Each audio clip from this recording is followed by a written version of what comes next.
L'importance de la propagande, l'initiative personnelle ou encore le critère indispensable que tous les mélanodermes devraient avoir.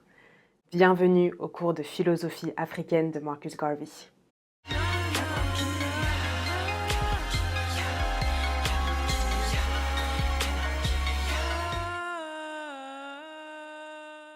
Lapia la famille, j'espère que tu vas bien.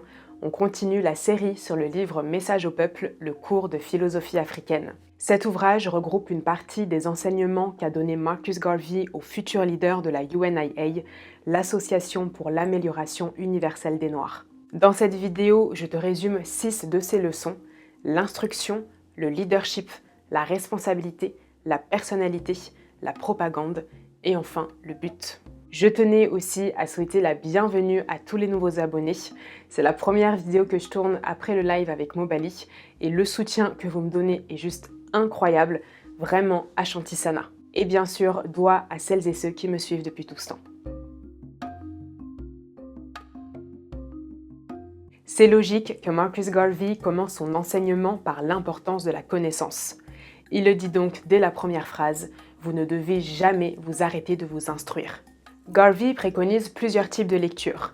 Des romans de qualité qui permettent de comprendre la nature humaine, des biographies et des autobiographies pour s'inspirer des expériences et des œuvres des personnes qui nous ont précédés, de la poésie pour s'inspirer, et enfin de l'histoire, car je cite « Si vous ne savez pas ce qui s'est passé avant que vous n'arriviez sur Terre et ce qui s'est passé depuis votre arrivée, vous ne connaîtrez pas le monde et vous serez ignorant du monde et de l'humanité. Vous ne pouvez tirer le meilleur parti de la vie que si vous connaissez la vie et la composez. Pour la connaître, vous devez vous appuyer sur l'intelligence de ceux qui sont passés avant vous et qui ont laissé des traces de leur passage derrière eux. » Il y a un reproche qui est souvent fait dans notre communauté, c'est qu'on chercherait trop à s'accrocher à notre passé, surtout à Kemet, mais que vu notre situation actuelle, ça n'a aucun intérêt de savoir que les pharaons étaient noirs par exemple. Mais moi qui ai grandi en hexagone, depuis la primaire, l'histoire, ça a toujours été la matière principale avec le français et les maths. Le français, c'est indispensable pour apprendre au moins à lire et à écrire. Les maths, on n'est pas tous à faire des fonctions tous les jours, mais les chiffres sont partout. Et ne serait-ce que savoir faire une addition, une soustraction, c'est quand même pratique.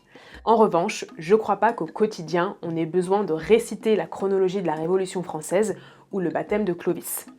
Pourtant, ce sont des choses qu'on doit apprendre par cœur et très tôt. Donc si l'histoire n'avait pas d'impact sur les élèves, je ne pense pas que les États l'enseigneraient autant.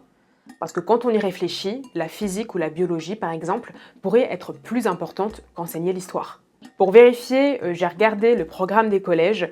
Mis à part en 6e avec l'anglais et l'EPS, l'histoire est la matière la plus enseignée après le français et les maths.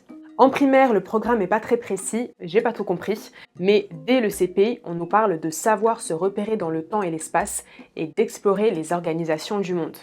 Explorer les organisations du monde. Je sais pas trop ce que ça veut dire, mais j'ai l'impression que ça nous parle d'histoire. À ton avis, pourquoi est-ce qu'on étudie cette matière aussitôt ? Parce que c'est par l'école que la majorité des élèves construisent leur vision du monde et qu'on le veuille ou pas, ça sert une idéologie. Mais ça, on en reparlera plus tard dans la vidéo. Si tu veux accéder dès maintenant à la suite de cet épisode, rendez-vous chez les Afro-Chroniqueurs. Le lien du site est en barre d'infos et en commentaire épinglé. Sinon, je te laisse choisir d'autres vidéos. À tout de suite.